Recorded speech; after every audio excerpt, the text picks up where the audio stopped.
कोकणातील प्रत्येक अपडेट जाणून घेण्यासाठी आजच माझे कोकणच्या सोशल मीडिया प्लॅटफॉर्मला लाईक, फॉलो आणि सबस्क्राईब करा। रोहा अष्टमी नगर परिषदेने पाठवलेल्या पाणीपट्टीच्या विरोधात शिवसेना उद्धव बाळासाहेब ठाकरे पक्षाच्या वतीने आजपासून आमरण उपोषण सुरू करण्यात आले आहे। रोहा नगर परिषद परिसरात शहर प्रमुख राजेश काफरे यांच्या नेतृत्वाखाली पदाधिकारी, कार्यकर्ते आणि नागरिक मोठ्या संख्येने उपोषणात सहभागी झाले। वाढीव नळपट्टी तात्काळ रद्द करून नागरिकांना दिलासा द्यावा अशी मागणी आंदोलनकर्त्यांनी केली आहे। यापूर्वी निवेदन आणि स्मरणपत्र देऊनही प्रशासनाने कोणतीही सकारात्मक भूमिका घेतली नसल्याचा आरोप करण्यात आला आहे। दरम्यान आंदोलनादरम्यान शिवसेना उभाटा गटाच्या शिष्टमंडळाने नगराध्यक्षा वनश्री शेडगे, मुख्याधिकारी, सभापती मयूर दिवेकर आणि नगरसेवकांसोबत चर्चा केली। जिल्हाप्रमुख प्रसाद भुईर यांनी पाणीपट्टीबाबत फेरविचार करण्याची मागणी केली आहे। मात्र खर्चाचा विचार करता पाणीपट्टी कमी करणे शक्य नसल्याचे नगराध्यक्षा वनश्री शेडगे यांनी स्पष्ट केले। त्यामुळे हा प्रश्न आणखी तापण्याची चिन्ह दिसत आहेत। रोहा नगर परिषदेने अत्यंत अन्यायकारक पद्धतीने 1800 रुपयावरून 2800 रुपये पाणीपट्टी केलेली आहे। आम्ही या निमित्ताने त्यांना निवेदन देखील दिलं होतं। त्याची कोणतीही दखल न घेता प्रशासनाने व येथील राज्यकर्त्यांनी अगदी फार निग्लेक्ट करून या गोष्टी घेतल्या होत्या। त्याच्यामुळे आज शेवटी उपोषणाचा आम्हाला हत्यार उपसायला लागलेला आहे। या निमित्ताने मला त्यांना एवढं सांगायचं की तुम्ही नुसते खर्चाच्या बाबी इथे मांडता आणि सांगता की आम्हाला खर्च आवाक्या बाहेरचा आहे।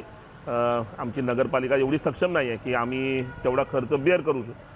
परंतु मला त्यांना आठवण करून द्यायची आहे की जेव्हा निवडणुका असतात तेव्हा आपण लोकांना भली मोठी आश्वासनं देतो, लोकांना फार मोठ्या आशा आकांक्षा दाखवतो की आमच्याकडे केंद्रात सत्ता आहे, आमच्याकडे राज्यात सत्ता आहे, आमच्याकडे नगरपालिकेची सत्ता दिली की आम्ही तुम्हाला रिलीफ देऊ, आम्ही तुम्हाला सुखसुविधा देऊ। परंतु आज मात्र किंवा खर्चाच्या बाबींवर बोट ठेवलं जातं। माझी त्यांना विनंती आहे की ह्याच्यासाठीच लोकांनी तुम्हाला बसवलं आहे। तुम्ही समस्या सांगू नका लोकांना की आमचा खर्च वाढला आहे, आमचा खर्च वाढतोय, विजेचा खर्च वाढतोय। या सगळ्या गोष्टी तर सर्वसामान्य देखील भोगतोय आणि त्या सर्वसामान्यांच्या डोक्यावर अजून हा खर्चाचा भार टाकू नका। तुम्ही त्याच्यातून काय मार्ग काढणार आहात आणि ह्याच्यासाठी लोकांनी तुम्हाला निवडून दिलं आहे। त्याच्यामुळे तुम्ही ह्याच्यातून मार्ग देण्याचं काम करा, कोणत्याही समस्या आम्हाला सांगू नका।